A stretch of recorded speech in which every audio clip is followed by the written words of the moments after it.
you saw that Aitchison is shaped like an H with two sides to it. And I lived on the other side, away from this central campus area. And I had a friend that lived on this side. And I was up there in her dorm on the second floor, looking out over central campus. And remember, we said there weren't very many Christians on campus back then. But we just looking out and watching people pass underneath us and bemoaning the fact that all the good guys, the guys that looked really nice and loved the Lord with all their heart, were all dating other people. They were all taken. So we were fine. We just did, but then he was one of them. The other story was my parents coming to visit, and you don't know my mom, your great-grandma. She was kind of a unique person. She was a very strong personality. She was not shy about anything. And there were, back in the 70s, and probably still today, there were a lot of drugs on campus.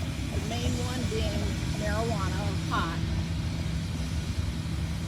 And we had a lot of it in our dorm. Well, they came up on a Saturday morning, and I'm taking them up the stairs in the stairwell, and Mom's going, boy, that's an odd smell. What is that smell? I mean, not quiet at all, but, and everybody in the dorm is still in their rooms asleep. The dorms have paper-thin walls. You could hear everything that was going on in the halls. And my mom's going, what is that smell? And so finally, before we went into the hall, I said, it's pot, Mom. And so then, as we're walking into the thing, she goes, oh, I heard that it was a really unique smell, and once you smelled it, you'd never miss it again. I can see why they said that as we're walking down the hall for everybody to hear. I was so embarrassed. She just did not know when to be quiet, use a quiet voice. But you guys probably are all aware, because it's not just a problem on campuses now, it's a problem in elementary schools. So, sure, yeah. Even in Christian school, you're aware of some of it, especially in high school. But anyway. Your grandma and I had a lot of fun falling in love here on campus, but I wanted to share just a little bit about the concept of falling in love, because it's easy to do. If you spend time with someone, if you spend enough time with someone and they treat you reasonably well, you can fall in love. And you think it's the love of a lifetime. And I just want to caution you all that it's very easy to fall in love. So don't fall in love too soon. Don't fall in love before you are confident that this is someone you would like to love for a lifetime. Someone you can't live without. Remember that statement from our early days? Yeah. Don't fall in love with someone you can live with. Fall in love with someone you can't live without. Anyway, I remember the first time I noticed your grandmother. I was dating a girl back home. I wasn't really looking for a girlfriend up here, and I was going home for that weekend, and there was some sort of affair. Do you remember what it was? It was just an on-campus festival to let the incoming freshmen know what social groups there were on campus. Okay. Anyway, they were the Concerned Christian Fellowship in one of our meetings. They were discussing what they were going to do for this thing. And do you remember what the suggestions were, Rachel?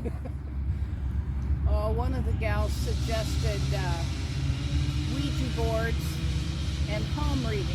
We can tell their future, and that'll get them in, and we can tell them what we're about. And the discussion went on. It wasn't just that she suggested it. People were actually considering doing this. And so I was sitting in this meeting. I knew I wasn't going to be here for it. I was going home for the weekend. I wasn't going to be here. And I didn't care what they did. They could do whatever they wanted to do. I didn't care what they were going to do. But from the back of the room, someone said, I might be too conservative or fundamental. I forget what you said. I might be too fundamental, but I don't think Christians should be messing with that stuff. And my eyes popped open, and I turned around and said, said to myself, who said that? Game on. Somebody's got their game on. And sure enough, it was your grandma. That's the first time I remember noticing her. I knew who she was, but that's the first time I remember noticing her. Families tend to go to the same schools. And this was the school that my parents graduated from. When they got here, they met, fell in love. And then a few years later, Mom's sister, Carol, at the time there were 3 seminaries. Seminary is a school that helps people go to the ministry. And so there was a Lutheran seminary, a Presbyterian seminary, and a Catholic seminary, all here in this town. So anyway, Carol Nan came, Mom's youngest sister, and she met her husband, Jimmy, who was at the Lutheran seminary, and they got married. Then I came, met your grandpa, we got married, and then my cousin Brian, who's quite a few years younger than me, he came and met his wife, and they're still married. So I don't know if it goes any further. I know all his kids went to University of Dubuque. None of my kids did. But anyway, it's just kind of a fun story.